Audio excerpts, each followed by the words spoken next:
Welcome to Ace Holds the Space, radio podcasts, where your community become its own stars.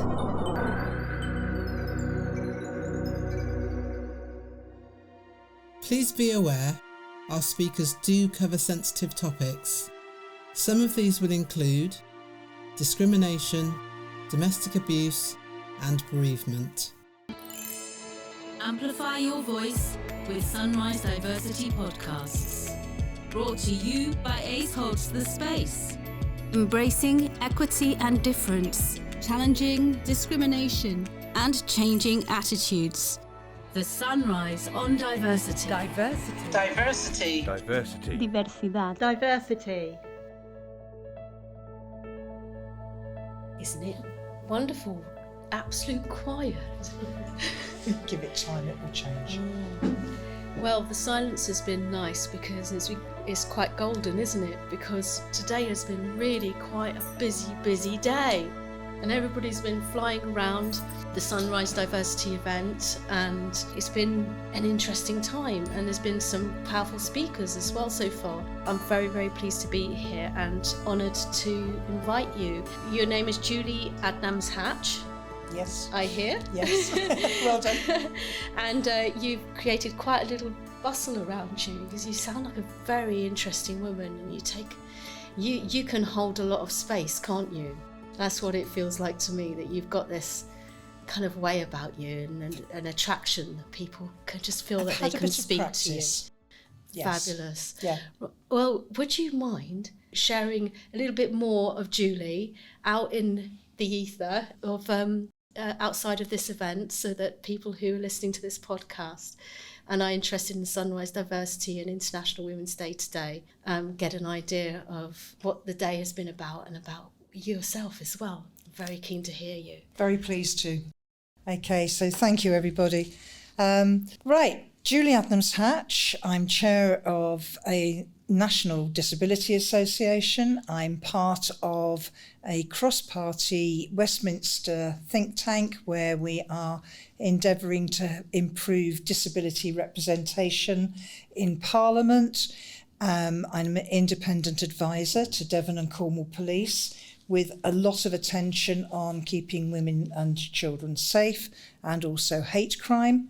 And when my husband was in his last few months, 7 years ago, he asked 3 promises of me, one of which was to continue fighting for people like him and I. And he was very clever, very wise, because he knew that if I've got a fight on my hands, I will survive. We were soulmates. We are soulmates. I'm still married to him, and I have to wave at the moon whenever I see it because that's where he's waiting for me. He gave me the courage to push further and harder than I've ever done before to try and improve the outlook for more people, and maybe to encourage people to be a little braver in what they do in their lives, regardless of what it is they do. So I've started off with thinking about what I'm going to call this, and I'm calling it equity or invisibility. I'm 73 years old. I'm a woman. I'm in a wheelchair. I'm other things as well. I'm invisible to most of the world. Purple hair. I have a rather stunning assistance dog. Until I had the dog, in a wheelchair, nobody spoke to me. Invisible, always below the eye line. I still get spoken to like I'm 5 years old. Hello, dear. Do you need a hand? No, thank you. I'll ask if I need anything. Oh, you go to the hospital for an appointment. The receptionist looks over your head, and they take the letter from the person standing behind you, and I go, excuse me. Oh no, it's all right, dear, you're booked in. No, I'm not. That person isn't with me. Where's your carer? I don't need one. Oh, okay. Equity or invisibility. Now, I see I've been preempted here with this cartoon, but I want to just say to you about the difference between equality and equity. Imagine these are 3 boxes, big boxes, all the same size, and you want to watch something going on. It might be football, it might be dancing, skating, you're at a gig, and one of you is quite tall and able to see over people's heads. The other one is quite short and unable to see past the back end of the people standing in front of them, and the one in the middle who's kind of peering over shoulders. Equality is giving each of those people a box to stand on. Those boxes are all the same size. Those 3 people, their height differences remain. So the shortest person still is struggling to see. But that is equality when everybody has the same size box. But if you take the box from the tallest person and you put it on the box for the shortest person, everybody has the opportunity to see what they are watching from the same or similar level. And that is equity. It is completely different to equality. And as a person with disability, I don't want to be treated differently. I want to be seen for what I can do and how I do it and what I can offer to community and society. And if I have nothing else, I have a big mouth and I will always use it. But it's not easy. It never is easy. Every time I go somewhere where there is accessibility difficulties, I've gone for a night out with my friends and I've checked up beforehand. You see, now that's one of the things that people forget about people in wheelchairs. We can't go anywhere without doing our homework. We don't have spontaneity. I have to ring up and find out whether somewhere is accessible and where can I park my car so I can safely get my wheelchair and my dog without getting run over and where the car isn't going to get run into. And I do all of my homework and then we get to the restaurant or the pub and at a point in the evening, I want to go to the toilet. Now, when you're just able-bodied, you go to the toilet. Most people don't even notice you've nipped out for a wee. You've gone, you've come back again. When I want to go for one, I have to say to somebody, can you hold the dog for me? And I have to move my wheelchair and somebody is standing in the way or there's a chair in the way. And everybody watches me go to the toilet. Not quite literally, but I get there and there's a step to go up in order to get to the accessible toilet, which is called a disabled toilet. And I never figured that one out. Because if it's a disabled toilet, it doesn't work and it's no use to me anyway. And people wonder why I get just a little bit upset. And then I say to them, can I speak to the manager, please? Why? Well, I'd like to speak to the manager about accessibility. It's an old building, you know. I know it's an old building. Doesn't mean you can't make it accessible for me. And we have these conversations. But it does take courage.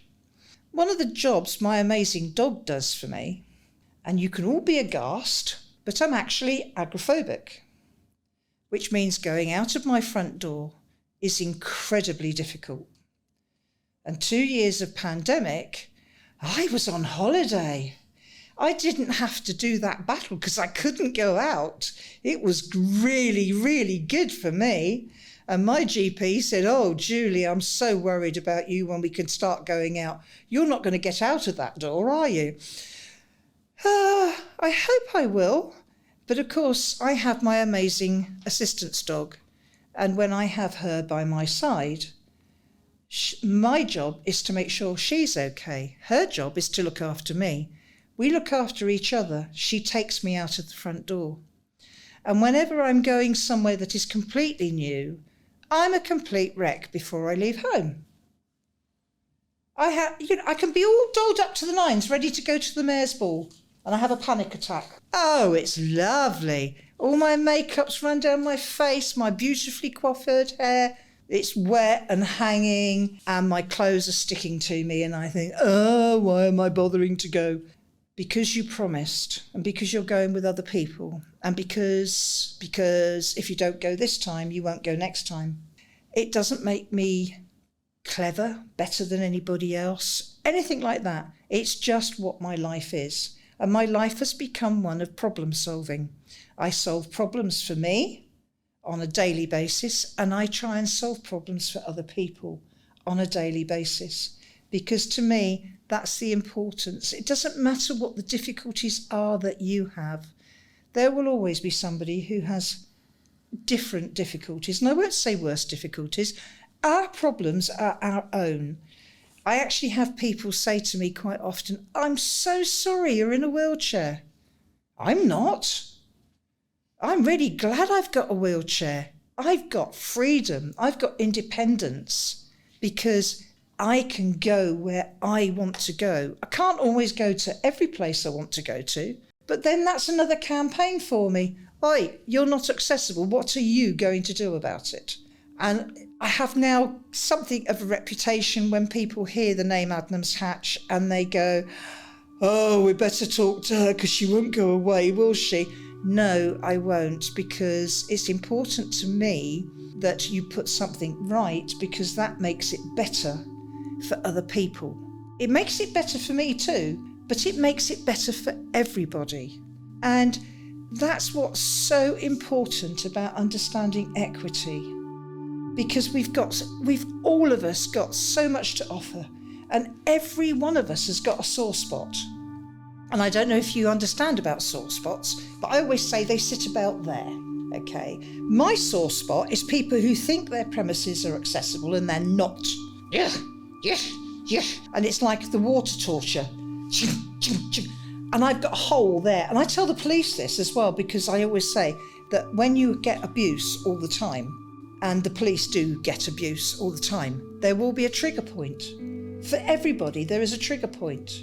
And I bet if I look at each of you in this room now, I bet you've all got a sore spot. It is one little thing that people do or say to you, and you think, not again. I can't deal with that. We all have it. It is understanding that you have that, and then it's deciding what you do with that. No, you don't have the right to say to me, why on earth have you got purple hair? You can say to me, your hair's very different. Why did you have it purple? Because I like purple, and because I like people to see my hair before they see my wheelchair. Okay. When parents take children away from me in the supermarket because Junior is saying, why is that lady in a wheelchair? And I go, it's all right, let them come and ask me. Oh, because parents think I'm going to tell them exactly what's wrong with me. No, I just say to them, it's okay. My wheelchair makes it possible for me to come shopping. And if I stand on my feet, not only does it hurt, but I'm likely to faceplant on the floor and look really stupid. Oh, okay. It's enough. That's all they need. They need a quick, easy answer. I do go to schools to talk as well. And I went to Fremington Primary School a few years ago. And I got asked lots of things. And I said to the head teacher beforehand, somebody will ask me how I go to the toilet. They always ask me how I go to the toilet. And I always say very carefully, but just like you. Oh, okay. But one young man nearly had me in tears, because he asked me a question that nobody has ever asked me, child or adult. What happens if your wheelchair breaks down? Oh, get it under control, Julie. Answer this without getting in a complete la. I just wanted to sit and sob. And I said, I'm really stuck, because if my wheelchair isn't working, I'm in trouble. If my car isn't working, I'm in trouble. 3 weeks ago, I was visiting family in Suffolk, and I have chargers for my batteries. I have a charger for my battery, and I plugged in that night. Oh, it's never put a red light on before. Okay, what's going on? My battery charger died. There I was in Suffolk for 6 days with 2 batteries, fortunately both fully charged before I left, but both of them virtually flat by the time I came home, and I had no means of charging them. I cannot begin to tell you how that made me feel. I had to sit on the panic. I had to hide how I felt about it from my family because they would have been distraught.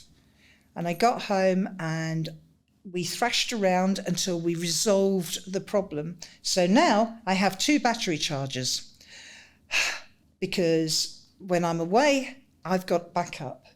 If you don't use a wheelchair that needs charging, would you think that you would need 2 battery chargers? And in fact, I'd never thought I needed 2 battery chargers because my battery charger had always worked.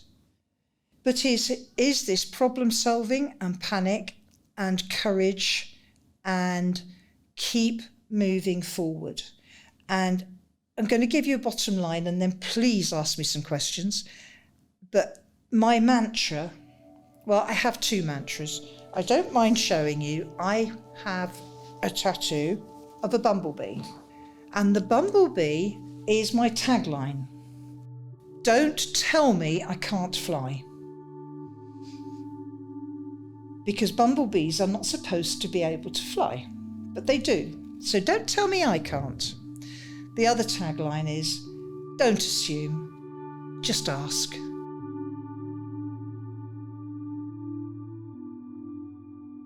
Thank you. Thank you so much, Julie. That was amazing. So many poignant points. I'd like to talk about your sore point. Okay.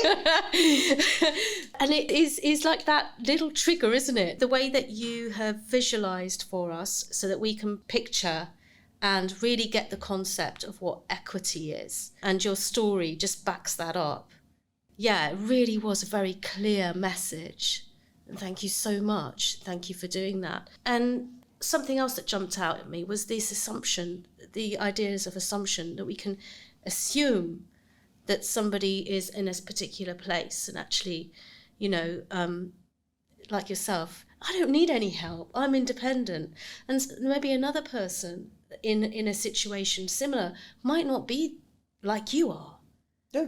And, but where is the respect to actually find out first? And I think that is what's really important, is having that communication, those communication skills. And I think having events like this where we can educate, Sunrise Diversity, the organisation that comes out and actually tries to educate people, hopefully we won't get too many triggers on our sore spots in the future as we educate ourselves a little bit more and more. Well, I suspect now you might actually recognise it. So when somebody says something or does something that hits your sore spot, you're going to go, oh, Julie said that. Because once you realise you've got a sore spot, I'll tell you a funny one. Many years ago, we had a small holding and boarding kennels. That was in the days before I needed wheels.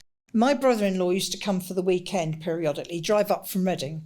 I would know he was there because I would hear the vacuum cleaner. Now, he thought he was being helpful because he would arrive, put the kettle on, and they would get the vacuum out to give the house a clean.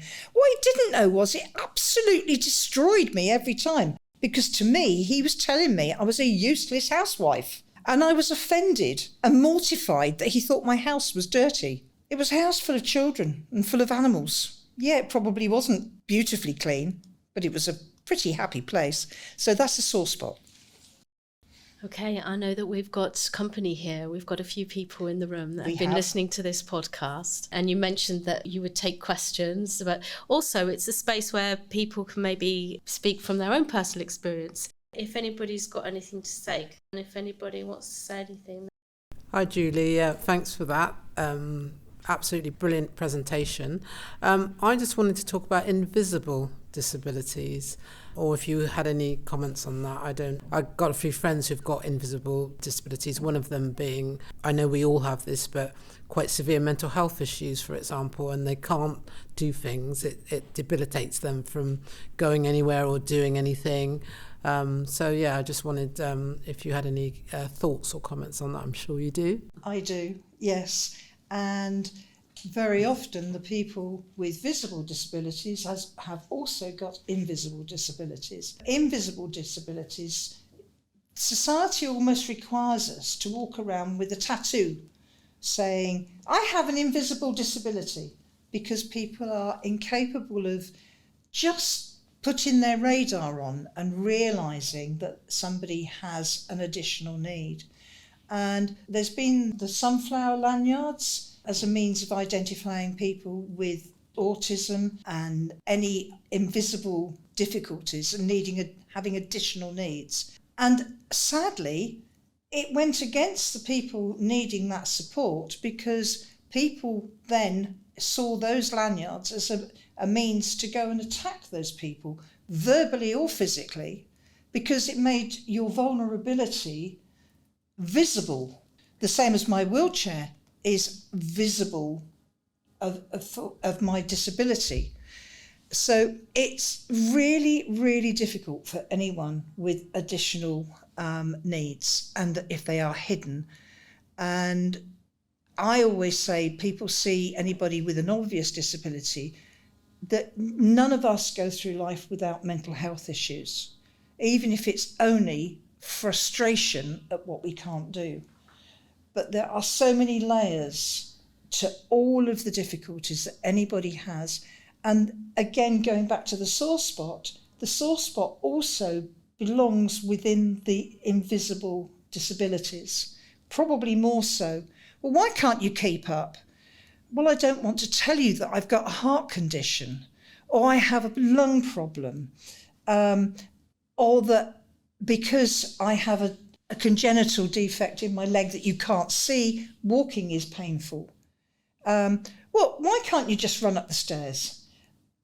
Why can't you go into that room that is full of people and it's really noisy and it's got flashing lights?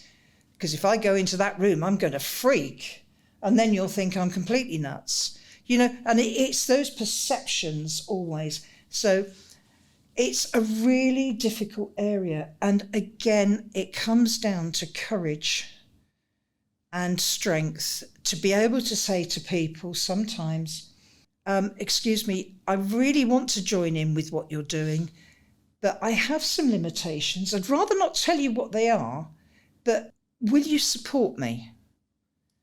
That's hard, really hard. But then that's bounded on the rest of us to hear that message and to say, what do you need? You need a quiet corner? Fine, let's find one. Do you want to be left on your own, or do you want company? But it's difficult. It is hard. But I think as a society, I think we've got to get braver about talking to people and being open, like we were talking about earlier about our Ukrainian guests, and being upfront, not being ever so British, and saying, this is how my house works. So it's all part of that same thing, that we have to be braver to be more open to people, and for people having additional needs to be braver to say, I need a hand. Not an easy answer. There isn't a straightforward answer. Thank you, Julie. Yes, I think being able to ask for help, or not being able to ask for help, is probably one of the biggest blocks, isn't it? And yeah. I hate it. I hate asking for help, because I should be able to do it, because I always used to be able to do it. So it is a double whammy. It's hard to ask, and it's quite often hard to be asked. I just want to comment in the fact of, you hear a lot of, in the schools, for example, you can hear that we're talking more about diversity, LGBT, but you don't hear as much about disability, or I normally like to say additional needs, which is very important. And I don't know how you see it in society, because I guess there is more in the agenda to talk about LGBT plus and diversity and to be more accepting. But probably there is not much, in my opinion, that I can see that is done to support people with additional needs, even teaching probably sign language. I have come to the conclusion that people's attitudes towards disability are from 2 or 3 bases. One of them is despising people with difference, because they don't understand people with difference, so therefore it's easier to despise them. And we can say the word hate, because we have hate crime. And I have been the recipient of hate crime. It is not nice, and it leaves you knowing how vulnerable you are. There's another group of people who think that everybody that is saying they have additional needs are just wasters, and we're spinning a line because we want to be given money so we don't have to work and we can be lazy and do nothing. And then you have another group, which I'm going to split into two. You've got the people who are terrified that one day they might have additional needs, so they are particularly unpleasant quite often towards people with additional needs. And then you have other people who already have additional needs and can be absolutely vile to other people with additional needs because they are ashamed of their problems, their difficulties, or they would prefer it not to be seen. However it comes out, they can come out and be very spiteful. And I think it's all of those layers. But again, I think it's just the layers that make the colour of our life. And without all those differences, we've got nothing to... If everything was always shiny white, everything would always be shiny white and very boring. So all those layers, all those differences, all the difficulties, all of the solutions, all of the colour and the diversity is what makes everything that we do so special. Julie, something I highlighted earlier, do you feel that representation in terms of disability is getting better? I can see I've asked a bullet question here. Do you think that representation of disability is getting better, or what are your thoughts on that? I would love to say it's getting better. The Equality Act 2010, it's 13 years old. It exists. People know it exists and they think it doesn't mean them. I don't think it's any better. I'm not sure it's worse. It's just different. But I won't fly. Not because I'm scared of flying. I'm scared of what they'll do to my wheelchair. And I'm scared of being left on an aircraft on my own, with no support, no access to my wheelchair, no availability to get off the aircraft. Frank Gardner, everybody knows Frank Gardner. He regularly gets left on aircraft. I was talking to Spencer Watts the other day. He, at 14, had a bad motocross accident and is paraplegic. He now does motocross again, but his bike is specially adapted. But he and his wife and children had been on holiday and they were due to come back to Bristol. They were diverted to Birmingham and they eventually got him off of the aircraft, kept them on there for nearly an hour with two small children. That was really unfair. And then he saw somebody down on the tarmac with a folding wheelchair, no means to get down to it. And then they said, it's okay, we'll get you back to Bristol where your car is by an accessible taxi. Oh, sorry, we couldn't get one, there's a coach. And there is video footage of him going up the steps on his backside into this coach. And it's disgraceful. It is really disgraceful. And no, it's not getting better. And that's why I work with a non-partisan group to try and get better representation in Parliament, because we have to go at this from the bottom upwards and from the top downwards and just keep kicking doors open. And I think it's beholden on all of us. You see something that is wrong, we have to speak up about it. It would be a wonderful world where we're all allowed to just be people. And it's not there yet. Anybody else want to say anything? Yeah, I just more of an observation, really. I mean, it's been lovely and so inspiring to hear you talk, Julie, as always. And one of the things that has struck me today is that I've heard the word courage and compassion a lot today, and it struck me really sort of when I reflect on the amazing women and men in my life. How courage and compassion have really been the things that have supported me as a woman through difficult times. And I think courage and compassion really capture the essence of International Women's Day, and also about equity. because having the courage to think about equity and have the courage to recognise when there isn't equity and recognise your own part in that perhaps, but also having the compassion to recognise that we're all different, and the compassion to learn, and the compassion to change, and the compassion to help other people learn and change. I think courage and compassion have been, for me, words today that I've heard quite a lot, and which I feel I can identify with personally. May I say that's probably the ointment of the future, isn't it? Of sorting all this out, those two things. Yeah. Something else that I should have said in answer to Rose's question about whether life has improved or not. 4 years ago, a UN rapporteur came to the UK and put in a very damning report to the government and said that the benefit system in this country was a human rights catastrophe. Not was going to be, is. And this year, they are coming back to see how much it has improved. Okay, well, I suspect we all know the answer to that, and I'm looking forward to seeing their report. But to me, it is really sad. We shouldn't have to have our government being told how to look after people. There are 14 million people declared with disability, self-declared, I have to say. Another 7 to 10 million that are carers, some of whom also have disability.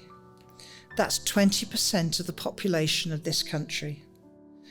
We shouldn't have to be talking about disability, visible or invisible, as a minority group.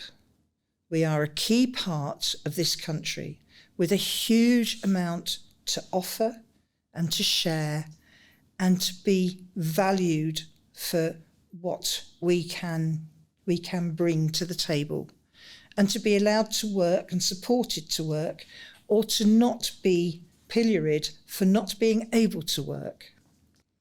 And that, to me, is also part of looking for equity, because we should all be treated as people with something valuable to give to the lives around us. And I get so angry when I hear somebody say, oh, they can't do that. Why not? Well, they've only got one leg.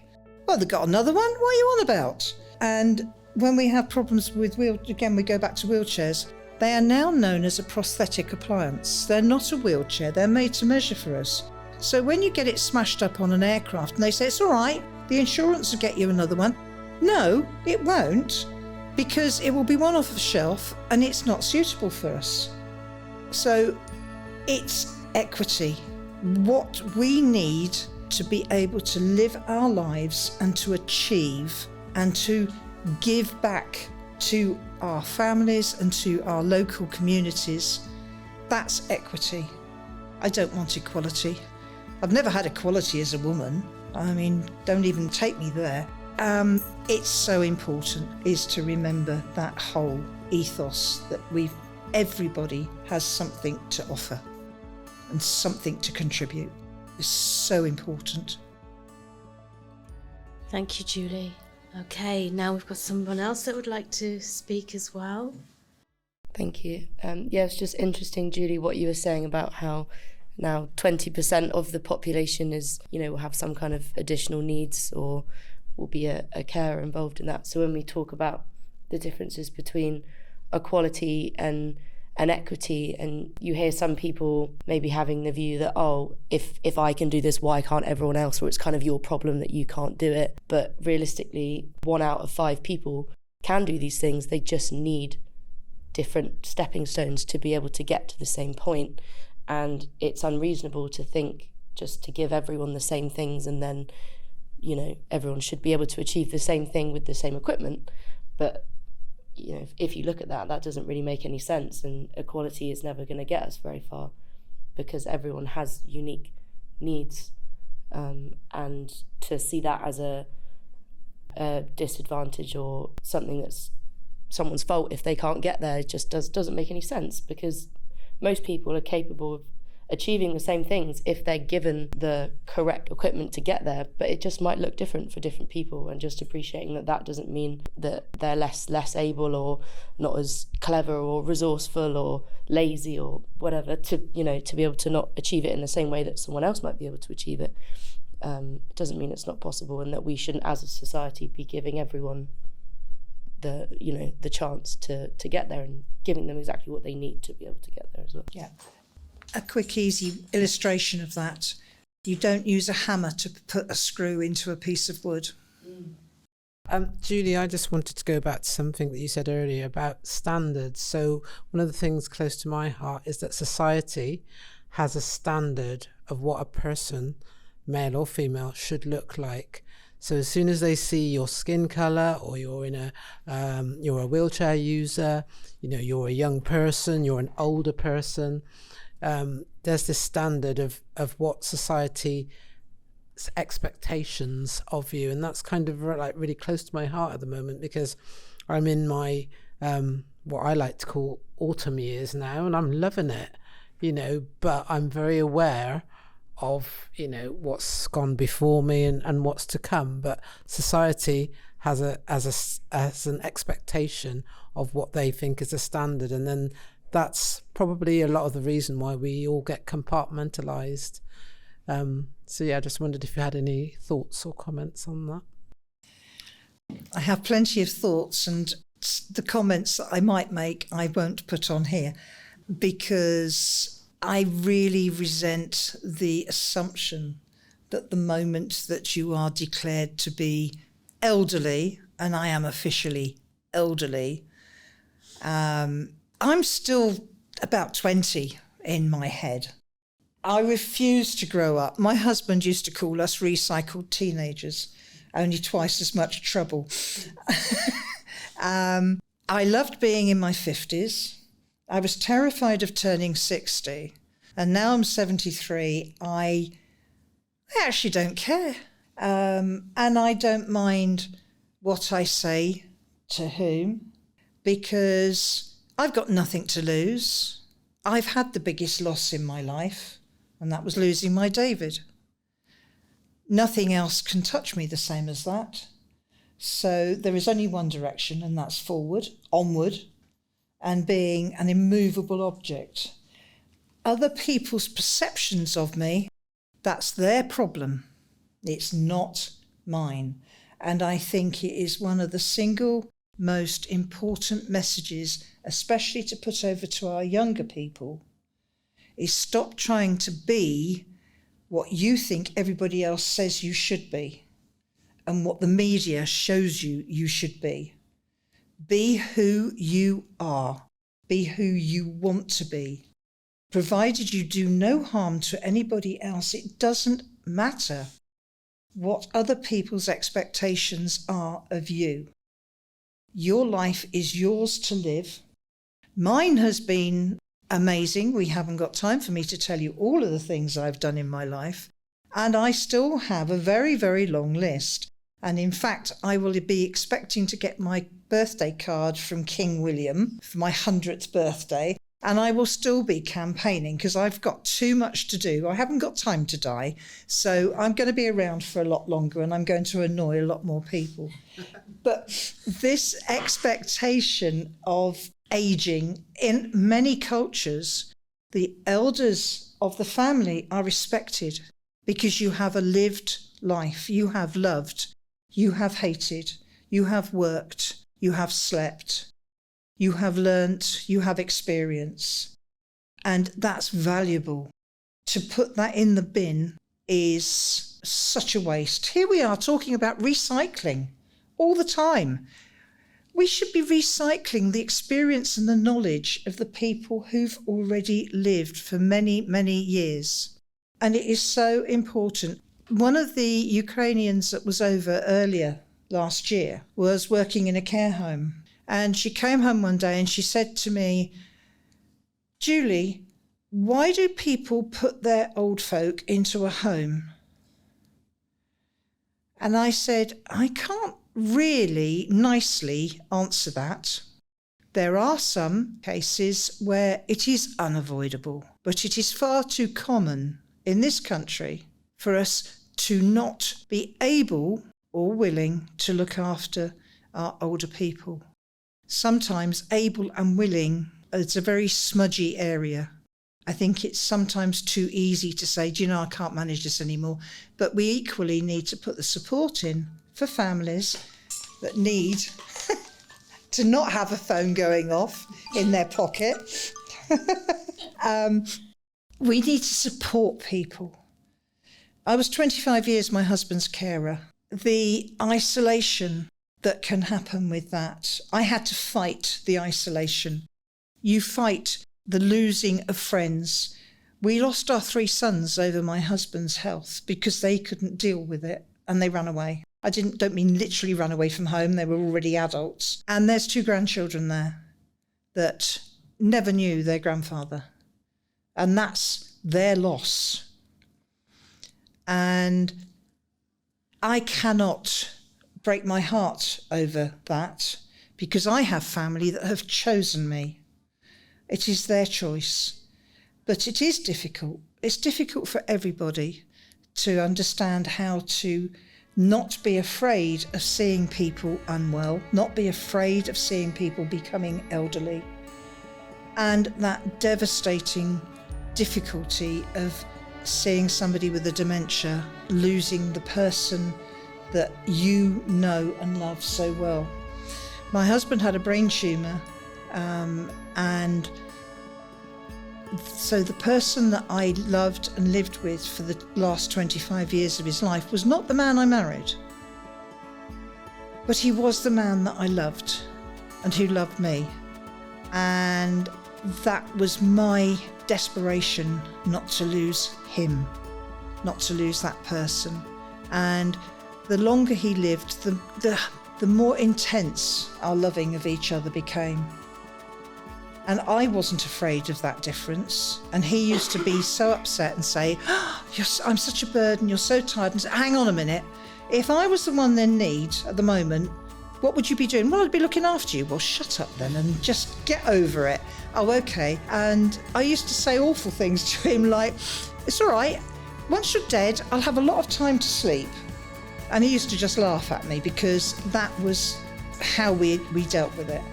But people are fearful. They're fearful of difference, they're fearful of age, they're fearful of ill health. But again, society needs to be braver. Let's have the courage and compassion back again. And the government needs to apply that in bucketfuls because they cannot keep telling us that they can't do this and they can't do that. There is always a means and a way forward with all of the things that we need in society. Thank you so much. That was enlightening, and I thought much more about how I embrace difference. I've always embraced my difference, and I think that's what puts me in a place of fearlessness, because all the time that we're worried about what people think, what are we going to achieve? So also about this being everyone's got a voice, hearing the maturer community. If I may say, Tanya, if I may bring Ace Holds a Space in, for us, Ace Holds a Space, that's what we do. That's why we're here. We want to hear the voices of all the community. Oh, yeah. And we feel that particularly young people are missing out incredibly of listening to their own, in their own communities, physically, where they are. Yeah. And that's what they require for well-being, I feel, from my research, from my experiences, being on social media, trying to deliver self-development services to young people. Really, all they require is to be connected to the community. And given a big hug. Yeah, and the big one is celebrating who you are. My goodness, you know? So, and yeah, coughing, that's fine as well. You know, we're celebrating. I can't believe that I even found my voice. I've been coughing for the last 4 or 5 days, and I didn't know that I could even open my mouth today. So I am. You have. I'm sounding a bit groggy, but I'm here. And thank you so much for inviting me, by the way. And if there's anybody else that really wants to say something now, or forever hold your peace. But it's been a wonderful podcast, hasn't it? Yeah, I think it's been amazing, in my opinion, because we have share different experience from different points of view, from the nature and being intimate with the sea, to the relationship that you have with your baby. You've done through everything that you have experienced in your life, and I guess that's what we all bring in here, is all what we have in us through our path in life. So I think it's just recognizing all the empowerment we got and getting it out and sharing it, because we all have a lot to give and we all have learned a lot through our life. Blame my husband. Oh, wonderful. Thank you, everybody. Thank you. Thank you, all of you. You've been listening to Sunrise Diversity Podcasts, brought to you by ACE Holds the Space. The Sunrise on Diversity. Diversity. Diversity. Diversity.